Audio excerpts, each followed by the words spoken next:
we feel at one-ment, we feel union with the speaker of the poem. We don't know this person. This person may be separated from us by hundreds of years, thousands of years, as in the case of the Odyssey, for instance. And yet, they know us. They understand us. We know them. We have fellowship with them. And so that seems to me, according to Fromm, that is the primary concern of our existence. So that's one thing that poetry does. Another thing that it does is that it shows us that not everyone thinks the way we do. In psychology, another thing that we know about some brains that have neurological impairment is that they have trouble with this theory of mind that other people think differently than they do. And I think, of course, that's difficult for all of us. We all are egocentric. We assume our own perspective. We assume our own way of thinking of things. And to experience another mind that has clearly articulated something in a way that we would never have thought, it gives us access to this notion that people are different, people think differently. It gives us, I think, some compassion. It gives us some sense of self-doubt and self-transcendence in that sense. And it also gives us the pleasure of experiencing and tasting another mind, and experiencing it very intimately. I think one of the sorrows of our daily life is that we're limited. We're limited in terms of the kind of people that we can get to know. We're limited in terms of the amount of time we have. We're limited by our own temperament and our own even geography. And poetry allows us to really transcend that. It gives us back the hour, you might say. It also, I feel that I've been mentored by certain dead people through poems. I can tell you what Gerard Manley Hopkins thinks about a lot of things. And as he thinks for me, with me, it helps me to resolve certain parts of my life that would be unresolvable. For instance, God's grandeur. The world is charged with the grandeur of God, is how it begins. In that first 8 lines, it leads to man's trampling of the grandeur of God in the world. Man's smell and smear and blear and feet just trotting down the earth and not even feeling the earth anymore. This terrible despair in the poem. And that's a despair that I've felt. And I feel it daily, probably. Just the way in which we besmirch the goodness of other people, the goodness of the world, of the earth. Well, Hopkins has a 6-line response to that despair. And his response is, for all this, nature is never spent. There lives the dearest freshness deep down things. And though the last lights off the black west went, oh, morning at the brown brink eastward springs, because the Holy Ghost over the bent world broods with, I always get the wings and the two mixed up. Bright wings. No, with warm breast and with bright wings. That's his answer. His answer is, nature is not spent. Not the nature of the world, of the natural world. The sun keeps coming up, and the sun is beautiful. I mean, here we've got it. It's still out this window. It's lovely, despite the factories that are chugging away and the cars and everything else. But nor is human nature spent, because the Holy Ghost, the Spirit of God, is brooding over us, gathering us, and communicating the nature of God in and through human beings. So, Hopkins has helped me to deal with this.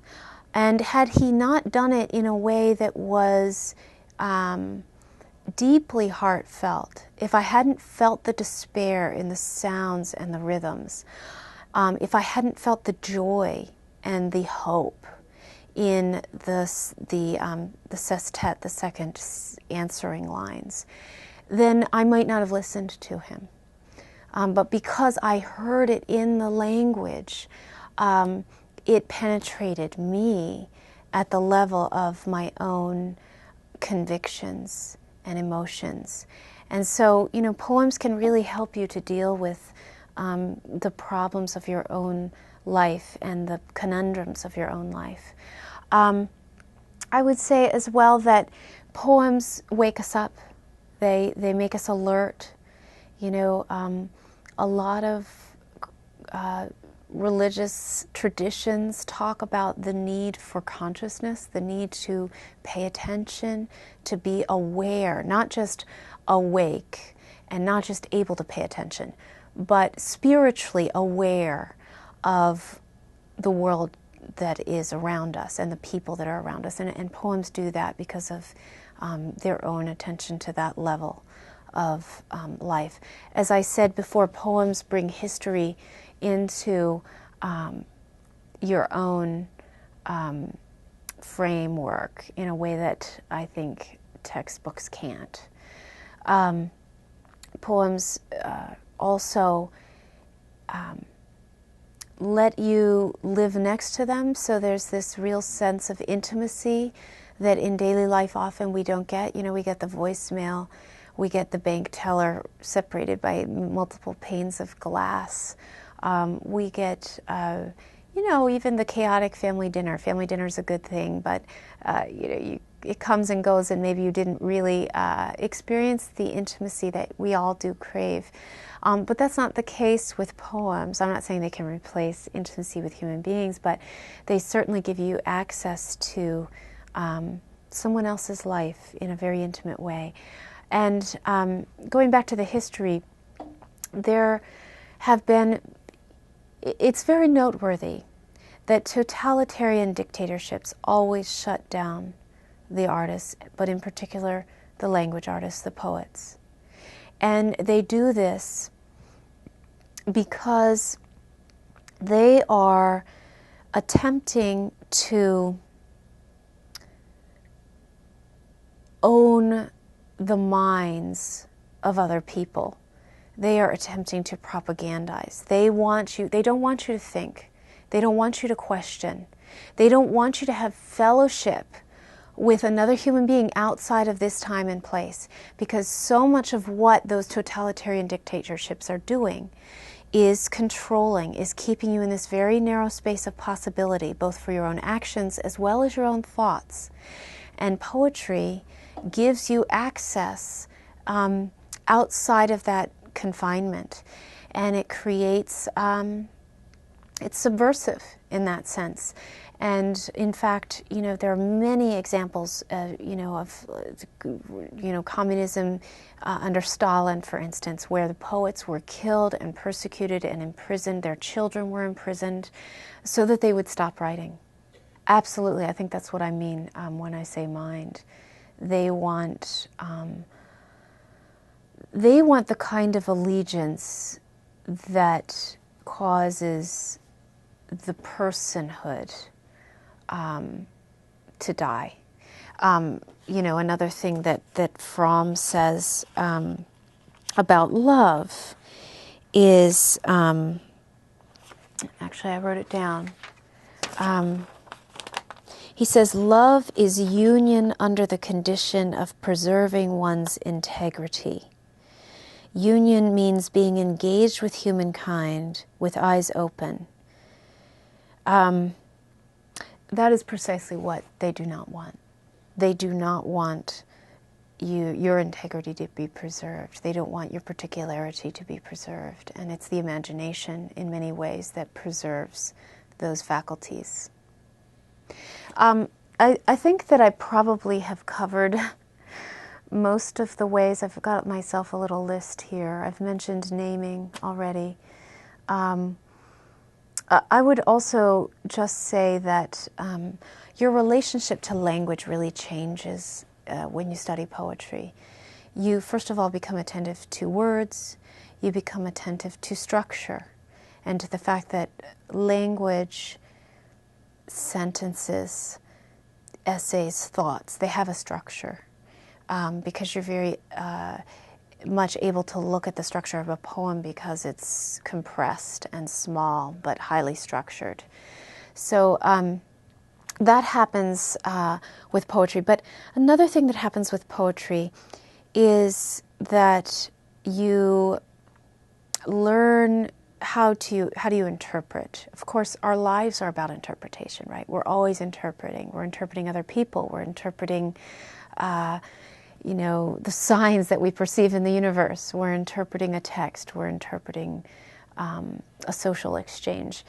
And I think poetry really serves our gifts of interpretation because it forces us to be factoring many different things in at once. That's what makes poetry difficult, but it also makes it a bonus when we learn to do that because we understand the multivalent or many layered aspects of interpretation and of communication.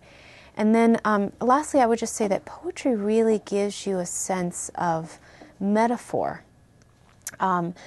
Poetry's primary, other than language and words and syllables, its building block, its essence is in metaphor. It is saying one thing in terms of another. Or it is, somebody put it this way, saying spirit in terms of matter. So that we're talking about the things of the world, the abstract things that are very hard for us to nail down. What is a soul? Well, according to Whitman, it's a noiseless, patient spider. Well, what does that mean? So then we have to go and through a very concrete, physical, bodily, embodied example, we get to talk about this thing that's very hard to talk about.